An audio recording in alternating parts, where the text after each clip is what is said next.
Episode 20۔ میرے ذہن میں ہلچل سی مچی ہوئی تھی۔ میں والی جی کا دکھ جان چکا تھا۔ ایک نہایت سنگین غلطی کے بعد وہ پچھتاوے کی آگ میں جل رہے تھے۔ وہ اماں دلشاد سے معافی کی صورت میں اس روگ سے چھٹکارا چاہتے تھے۔ والی جی جیسے بھی تھے، ان کے لیے میرے دل میں ہمیشہ نرم گوشہ رہا تھا اور اب بھی تھا۔ میں نے فیصلہ کیا کہ اس مشکل وقت میں ان کی مدد کروں گا۔ در حقیقت بیگم جی اور والی جی کے لیے کچھ بھی کرنے کے لیے میرے گرم جسم میں لامحدود توانائی ہر وقت موجود رہتی تھی۔ اگلے روز بارش اور کڑاکے کی سردی تھی، مگر میں تانگے، بس اور پھر تانگے کا طویل سفر کر کے وزیر آباد سے آگے مالن پور گاؤں میں پہنچا۔ یہاں مجھے کون پہچان سکتا تھا؟ ایک عام آدمی کی حیثیت سے میں قریباً 6 گھنٹے مالن پور میں رہا۔ وہاں میں ریاضی کے ایک ماسٹر جمیل صاحب سے ملا اور عمومی انداز میں ان سے بات چیت کرتے ہوئے کچھ معلومات حاصل کی۔ شادہ کی باتوں کی تصدیق ہوئی۔ بہشتو نامی عورت کی دایا بہن واقعی اس گاؤں میں موجود تھی۔ یہ پتہ چلا کہ وہ عمل ضائع کرنے کا کام بھی کرتی ہے اور پچھلے چند سالوں میں کچھ عورتیں یہ کام کرواتے ہوئے اس کے ہاتھوں جان سے بھی گئی ہیں۔ میں کھیتوں میں کام کرتے ہوئے ایک 18-20 سالہ لڑکے سے بھی ملا۔ یہ بہشتو کا چھوٹا بیٹا تھا۔ میں نے باتوں باتوں میں اس سے پوچھا کہ اس کی والدہ کی ایک سہیلی ڈسکے کے گاؤں شامپور میں بھی رہتی ہے۔ اس نے ہاں میں جواب دیا اور بتایا کہ کچھ دن پہلے ان کی بیٹی کی شادی تھی۔ ہمیں بلاوا آیا تھا پر ہم جا نہ سکے۔ وہ بس اتنا ہی بتا سکا۔ اسی روز رات کو 8-9 بجے کے قریب شامپور میں اماں دلشاد کے گھر میں تھا۔ اماں دلشاد اور سمینہ مجھے دیکھ کر ڈر سی جاتی تھیں۔ ان کے ذہنوں میں شاید وہی تصویروں والا معاملہ آ جاتا تھا اور وہ سمجھتی تھی کہ شاید میں اسی حوالے سے کوئی خبر لے کر آیا ہوں۔ اب بھی یہی ہوا۔ معصوم سمینہ کا رنگ سفید ہو گیا۔ وہ سوالیہ نظروں سے میری طرف دیکھنے لگی۔ میں نے ماں بیٹی کو اس حوالے سے پوری تسلی دی اور کہا کہ وہ ہر اندیشہ ذہن سے نکال دیں۔ اماں دلشاد کی آنکھوں میں نمی سی آ گئی اور وہ مجھے دعائیں دینے لگی۔ کچھ ہی دیر بعد میں اور اماں دلشاد علیحدہ کمرے میں آمنے سامنے بیٹھے تھے۔ اماں جی، آج میں آپ سے ایک بہت خاص بات کرنے آیا ہوں۔ پاشے کے بارے میں۔ ان کا ڈر پھر زندہ ہو گیا۔ نہیں اماں، میں نے کہا نا اس کو بھول جائیں۔ اس کتے میں اب اتنی ہمت نہیں کہ آپ کی طرف منہ کرے۔ میں آج آپ سے والی جی کے بارے میں کچھ کہنے آیا ہوں۔ والی جی کا نام سن کر اماں کے چہرے پر نفرت اور سختی کی وہی لہر دوڑ گئی جو پہلے بھی نظر آیا کرتی تھی۔ خاور پتر، میرے سامنے اس کا نام نہ لو۔ میں اس کے بارے میں کوئی بات نہیں کرنا چاہتی۔ ماں جی، میں سوچتا ہوں آخر ایسی کیا بات ہو گئی ہے جو والی جی اور حویلی سے آپ کا اتنا پرانا رشتہ ایک دم ختم ہو گیا ہے۔ پتر، میں نے کہا نا مجھ سے اس بارے میں بات نہ کرو۔ بس جو ہو گیا وہ ہو گیا۔ میں نے بڑی محبت سے ان کے گھٹنے پر ہاتھ رکھتے ہوئے کہا، اماں جی، بھول کس سے نہیں ہوتی؟ بڑے بڑے نیک پاک لوگوں سے غلطیاں ہوئی ہیں، پر جب ان کو سچی شرمندگی ہوئی ہے اور انہوں نے توبہ کی ہے تو انہیں معافی بھی ملی ہے۔ اگر والی جی سے کوئی غلطی ہوئی ہے تو… وہ ایک دم بھڑک کر بولی، خاور، میں نے تم سے کہا ہے نا، یہ بات مت چھیڑو۔ اگر کوئی اور بات کرنی ہے تو کرو۔ لیکن اماں جی… میری بات سنے بغیر انہوں نے اٹھنے کی کوشش کی۔ میں نے کندھوں پر ہاتھ رکھ کر انہیں پھر بٹھا دیا۔ اماں جی، آج آپ کو میری بات سننا پڑے گی۔ ہم میں سے کوئی فرشتہ نہیں ہے۔ ہم بندے بشر ہیں۔ ہم غلطی کرتے ہیں۔ میں بھی غلطی کرتا ہوں۔ کبھی نہ کبھی آپ سے بھی ہوئی ہوگی۔ اگر… کیا تم یہاں والی کی صفائیاں پیش کرنے کے لیے آئے ہو؟ میں نے کسی کی صفائی نہیں سننی۔ پھر اس سے پہلے کہ وہ اٹھ جاتی، میں نے کہا، اگر آپ نے کسی کی صفائی نہیں سننی تو پھر اپنی صفائی بیان کر دیں۔ میرے بدلے ہوئے لہجے نے ان کو چونکا دیا۔ کیا مطلب؟ آپ سے بھی تو ایک بڑی غلطی ہو چکی ہے۔ میں نے بڑے اطمینان سے کہا، تم کہنا کیا چاہتے ہو؟ وہ بدستور غصے سے کانپ رہی تھی۔ اماں دلشاد، میں یہ سب کہنا نہیں چاہتا تھا، لیکن مجھے کہنا پڑ رہا ہے۔ آپ سے بھی تو ایک بڑی غلطی ہوئی ہے۔ آپ نے ناجائز طور پر اپنی بیٹی کا حمل ضائع کروانا چاہا اور اسی کوشش میں وہ بیچاری جان سے چلی گئی۔ میرے آخری الفاظ نے جیسے اماں پر آسمانی بجلی گرا دی۔ وہ پھٹی پھٹی آنکھوں سے میری طرف دیکھتی چلی گئی۔ ہاں اماں، میں سب کچھ جان چکا ہوں۔ وہ جو کہتے ہیں نا کہ ڈھونڈنے والے کو خدا بھی مل جاتا ہے، میں نے بھی کوشش کی اور مالن پور تک جا پہنچا ہوں۔ مالن پور کے نام نے اماں کی حالت مزید پتلی کر دی۔ تم کیا کہہ رہے ہو؟ اماں، میں اپنے طور پر سب کچھ معلوم کر چکا ہوں۔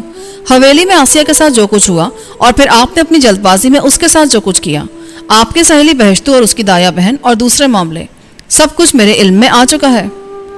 اماں کی حالت غیر ہو رہی تھی۔ میں نے اس کے پینے کے لیے پانی منگوایا۔ سمینہ کٹوروں میں پانی لے کر تیزی سے اندر آئی۔ اماں نے کانپتے ہاتھوں سے 2 گھونٹ لیے۔ مجھے ڈر محسوس ہوا کہ دونوں لڑکیاں واویلا کرنے لگیں گی اور اماں کی حالت مزید خراب ہو جائے گی۔ میں نے دونوں بہنوں کو ہاتھ کے اشارے سے باہر بھیجا اور اماں کو سہارا دے کر چارپائی پر لٹا دیا۔ ان کا رنگ لیمو کی طرح زرد ہو رہا تھا۔ ایک پھٹا پرانا لحاف میں نے کمر تک ان کے اوپر کھینچ دیا۔ وہ سکتہ زدہ سی پڑی رہیں۔ پھر بتدریج ان کے چہرے کا رنگ واپس آنے لگا، مگر آنکھوں میں شدید دکھ کی جو کیفیت تھی وہ برقرار رہی۔ لالٹین کی مدھم روشنی میں نے دیکھا ان کی دھندلی آنکھوں کے باہر گوشوں سے آنسوؤں کا پانی بہ کر رخسار کی جھریوں میں گم ہونے لگا۔ وہ بڑی خاموشی سے روتی رہیں۔ میں نے ان کا ہاتھ تھام لیا۔ کافی دیر بعد جب ان کے دل کا غبار قدرے کم ہوا تو انہوں نے کسی بچے کی طرح سسکیاں لیتے ہوئے اپنی دونوں ہتھیلیاں میرے سامنے کر دیں۔ دیکھ پتر، میں نے 20 سال دن رات حویلی کی چاکری کی ہے۔ میرے ہاتھوں پر محنت مشقت کی چنڈیاں پڑ گئی ہیں۔ دیکھ لے، ان چنڈیوں کے بدلے والی جی نے مجھے کیا دیا؟ میری چند ور کی دھی کو تڑفا تڑفا کے مار دیا۔ میری گڈی، میری آسیہ، میری سوڑی پورے 4 دن مچھی کی طرح تڑفتی رہی، پھر تڑفتے تڑفتے مر گئی۔ مجھے 10 پتر، وہ کوئی مرنے کی عمر تھی؟ وہ کوئی عمر تھی اس کے مرنے کی؟ اس زمانے کا کیا قصور تھا؟ اس کا قصور بس یہی تھا کہ وہ اکھیاں بند کر کے والی جی پر اعتبار کرتی تھی، ان کی اتنی عزت کرتی تھی جتنی کو سوچ سکتا ہے، بس یہی قصور تھا اس کا۔ وہ نوحہ کرنے والے انداز میں روتی رہی۔ میں انہیں دلاسا دیتا رہا۔ انہوں نے پاس ہی پڑے جستی ٹرنک میں سے 2 تصویریں نکالی۔ وہ آسیہ ہی کی تصویریں تھیں۔ ایک اس کے بچپن کی تھی، وہ مشکل سے 7-8 سال کی ہوگی۔ وہ واقعی خوبصورت تھی اور گڈی ہی لگتی تھی۔ یہ تصویر بلیک اینڈ وائٹ تھی۔ دوسری تصویر رنگین تھی اور کئی سال بعد کی تھی۔ اس میں آسیہ کے چہرے پر ذمہ داری اور متانت کی جھلک نظر آتی تھی۔ اس کی آنکھیں بڑی پیاری تھی۔ وہ اپنی چھوٹی بہن شادہ کو بڑی محبت سے اپنے ساتھ لگائے کھڑی تھی۔ اماں بڑے حسرتناک انداز میں ان تصویروں پر ہاتھ پھیرتی رہی۔ سمینہ اور راشدہ نے 2-3 بار دروازے سے اندر جھانکا، مگر میں نے ہر بار انہیں ہاتھ کے اشارے سے باہر رہنے کے لیے کہا۔ اس رات اماں کے ساتھ میری بڑی طویل گفتگو ہوئی۔ ان کی حالت ذرا سنبھلی تو وہ اٹھ کر بیٹھ گئیں۔ کھڑکیوں سے باہر سرد رات سنسنا رہی تھی۔ آوارہ کتوں کی ٹولیاں کچی گلیوں میں دندناتی پھرتی تھیں۔ میرے سامنے پیالی میں چائے پڑے پڑے ٹھنڈی ہو چکی تھی۔ میں نے اماں کو یہ بتا کر حیران کر دیا کہ میں اب تک جو کچھ ان کے لیے کرتا رہا ہوں وہ صرف اور صرف والی جی کی ہدایت پر تھا۔ میں نے انہیں بتایا کہ یہ والی جی ہی تھے جن کے حکم پر میں نے پاشے کی پرچول یعنی چھان بین کی اور ان تصویروں کا کھوج لگا جنہوں نے شادہ اور سمینہ کی زندگی میں زہر گھول رکھا تھا۔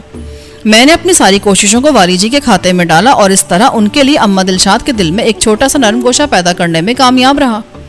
میں نے کہا، اماں جی، ٹھیک ہے کہ آپ کے لیے جو بھی کوششیں ہوئیں ان میں میری بھاگ دوڑ شامل تھی، لیکن ان کوششوں کے پیچھے اصل ہاتھ والی جی کا ہی تھا۔ وہ جانتا ہے کہ ان سے ایک بہت بڑا جرم ہوا ہے، اسی لیے ان کے اندر جو شرمندگی پیدا ہوئی ہے وہ بھی چھوٹی نہیں ہے۔ کئی بار تو مجھے ایسا لگا کہ وہ اپنے ہاتھوں اپنی جان لے لیں گے۔ وہ بہت روتے ہیں، بہت رڑپتے ہیں۔ اگر وہ اسی حالت میں دنیا سے چلے گئے تو شاید ان کی روح بھی پچھتاوے کی آگ میں جلتی رہے۔ وہ بہت بیمار ہیں اور کمزور بھی ہو چکے ہیں۔ ان کے ساتھ کسی وقت کچھ بھی ہو سکتا ہے۔ وہ کراہی، میں اپنی آسیہ کو نہیں بھول سکتی خاور۔ میں جب تک اسے نہیں بھول سکتی والی جی کو معاف نہیں کر سکتی۔ معاف کرنا بہت اونچی بات ہے اماں جی۔ دیکھیں، میں ایک مرتے ہوئے بندے کی طرف سے آپ کے سامنے ہاتھ جوڑتا ہوں، آپ اسے معاف کر دیں۔ میں نے باقاعدہ اماں دلشاد کے سامنے ہاتھ جوڑ دیے۔ انہوں نے جلدی سے میرے ہاتھ پکڑ لیے۔ نہ میرے پتر، تو میرے سامنے ہاتھ نہ جوڑ، تیرے تو بڑے احسان ہیں ہم غریبوں پر۔ یہ احسان بھی والی جی کی طرف سے ہوئے اماں جی، وہ کفارہ ادا کرنا چاہتے ہیں۔ مجھے یقین ہے وہ آپ کے لیے بہت کچھ کرنے کی چاہ رکھتے ہیں۔ آپ کی باقی دونوں بیٹیوں کو بڑے اچھے طریقے سے بیانہ بھی چاہتے ہیں۔ وہ بہت کچھ سوچتے ہیں آپ کے بارے میں۔ لیکن خاور پتر، یہ سب کچھ عزت اور جان کا بدلہ تو نہیں ہے۔ یہ حاکم لوگ کیوں کرتے ہیں ایسا؟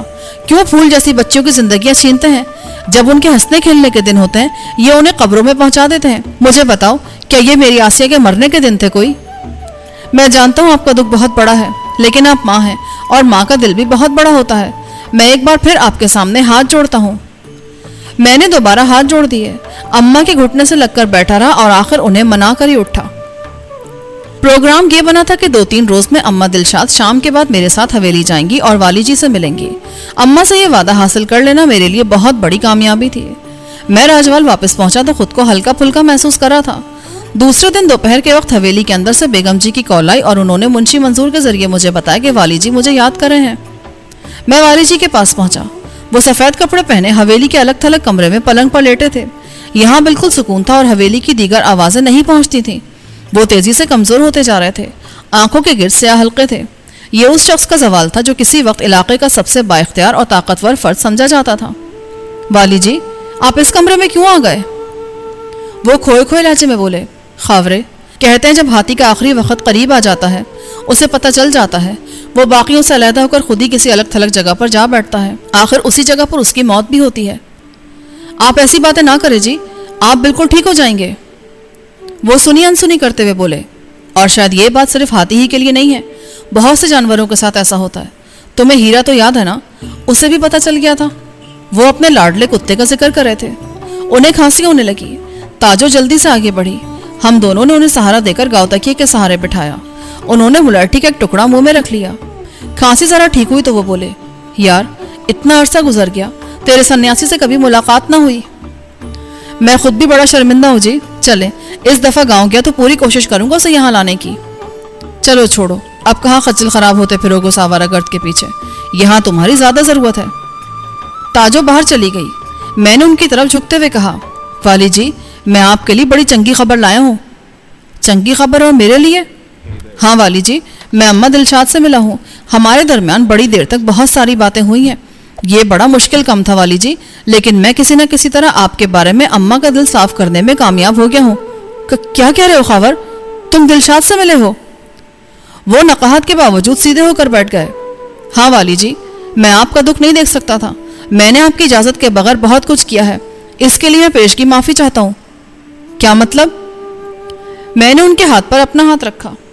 والی جی، اماں دلشاد ایک پتھر بنی ہوئی تھی اور میں کسی بھی طرح اس کو نرم کرنا چاہتا تھا۔ میں نے اپنے طور پر آپ کے اور اس کے حالات کی ٹو لگائی اور مجھے اس واقعے کے بارے میں پتہ چل گیا والی جی، جو اماں دلشاد اور آپ میں دوری کی وجہ بنا۔ میں اماں کی بیٹی آسیہ کے بارے میں جان گیا ہوں۔ والی جی نے چونک کر میری طرف دیکھا اور بالکل خاموش ہو گئے۔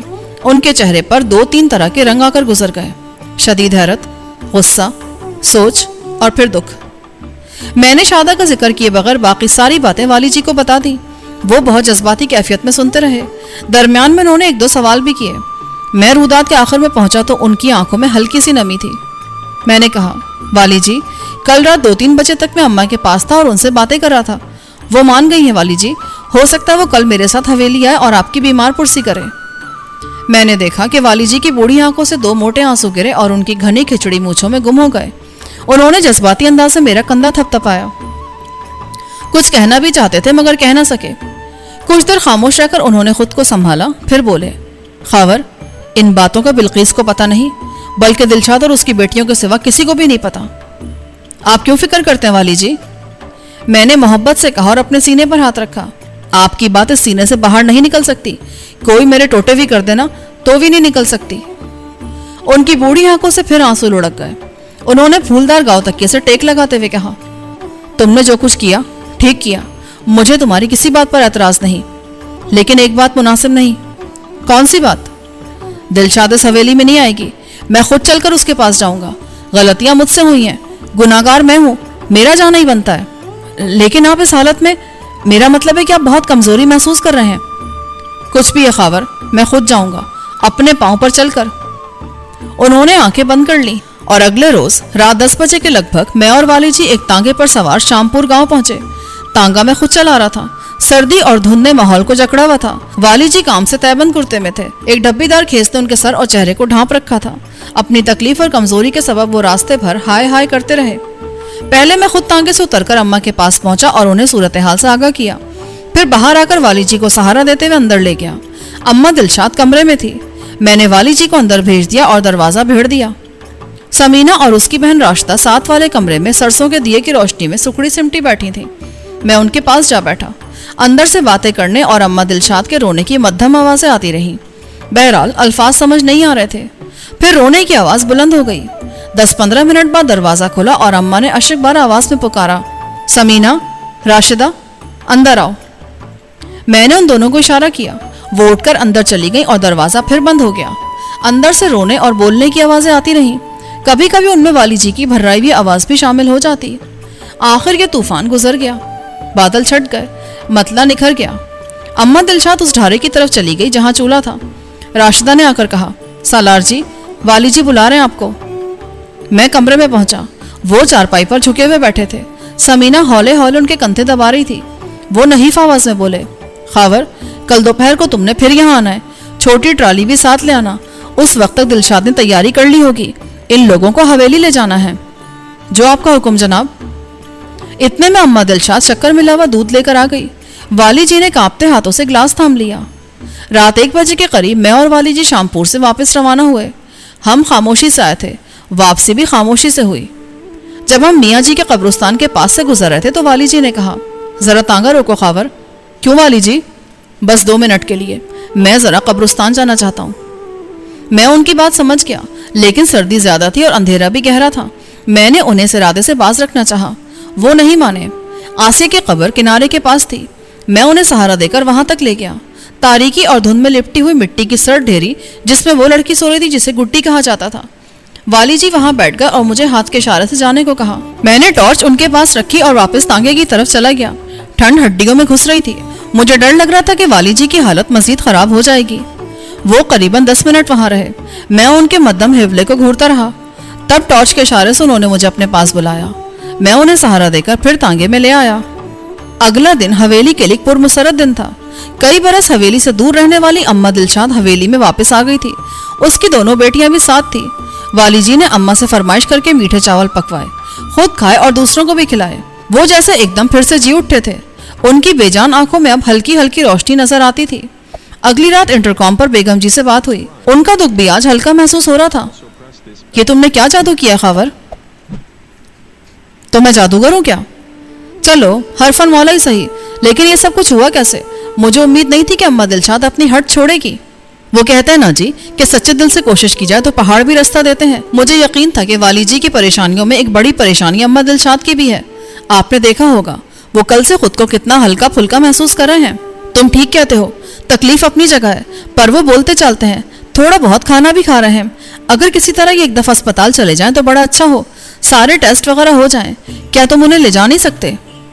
آپ کو تو پتہ ہی ہے جی, ڈاکٹروں اور ڈاکٹری دوائیوں کا سن کر ان کا پارا کتنا اوپر چڑھ جاتا ہے. پر وہ تمہارے ہاتھوں سے تو سب کچھ کھا رہے ہیں, ڈاکٹری دوائیاں بھی کھا لیتے ہیں. وہ تو بے خبری میں کھاتے ہیں جی.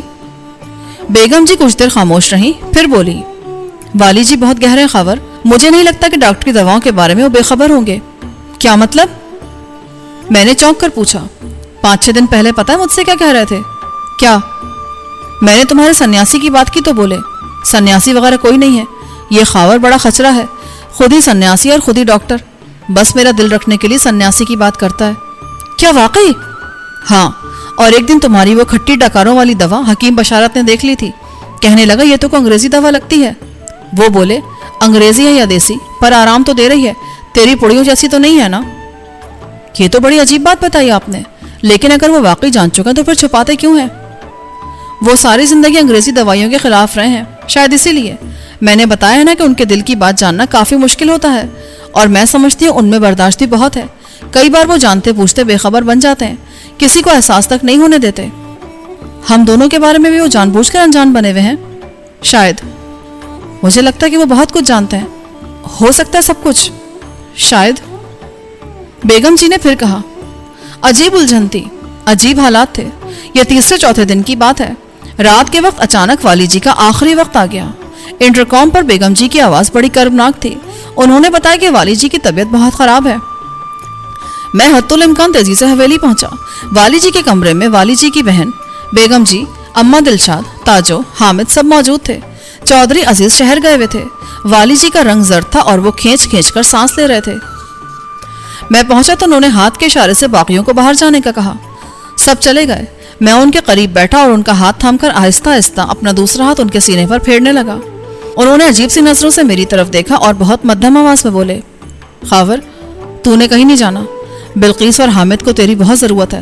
ان کا خیال رکھنا, اور خاص طور سے بلقیس کا. وہ تجھ پر بڑا بھروسہ کرتی ہے. آپ فکر کیوں کرتے ہیں؟ میں نے بھرائی آواز میں کہا. وہ یک ٹک میری طرف دیکھتے رہے, پھر انہوں نے ہونٹوں کو جنبش دی اور ایک عجیب بات کہی. میں تمہیں بلقیس کے بارے میں ایک اور مشورہ بھی دے سکتا تھا, پر مجھے پتا ہے کہ لوگ تمہیں ایسا کرنے نہیں دیں گے. بڑا فساد ہوگا, بڑی خرابی پھیلے گی. انہیں کھانسی کا شدید دورہ پڑا اور ان کا رنگ نیلگوں ہو گیا. بیگم بلقیس, فیروزہ اور اماں دلشاد بھاگی ہوئی اندر آئیں. والی جی کو آب زمزم پلانے کی کوشش کی گئی, مگر وہ ایک گھونٹ سے زیادہ پی نہ سکے. کھانسی ذرا تھمی تو میں نے ان کا سر پھر تکیے پر رکھ دیا. ان کی آنکھوں میں آنسوؤں کی نمی تھی. وہ بڑی مشکل سے سانس لے رہے تھے. اندازہ ہو رہا تھا کہ پھر دل کا دورہ پڑا ہے. بیگم جی نے کرا کر کہا, خاور, گاڑی نکلواؤ, ان کو اسپتال لے جاتے ہیں. والی جی نے شہادت کی انگلی اٹھا کر نفی میں ہلائی اور بیگم جی کا ہاتھ تھام لیا. 3-4 منٹ کے اندر اندر سب کچھ ختم ہو گیا. آخری ہچکی والی جی کے سینے سے جدا ہو گئی. بیگم بلقیس ان کے اوپر گر گئی اور دھاڑے مارنے لگی. حویلی میں کوہرام مچ گیا. ہر طرف سے رونے پیٹنے کی آوازیں آنے لگی. والی جی چلے گئے. یہ آواز راجوال کی حویلی سے نکلی اور علاقے میں پھیلتی چلی گئی.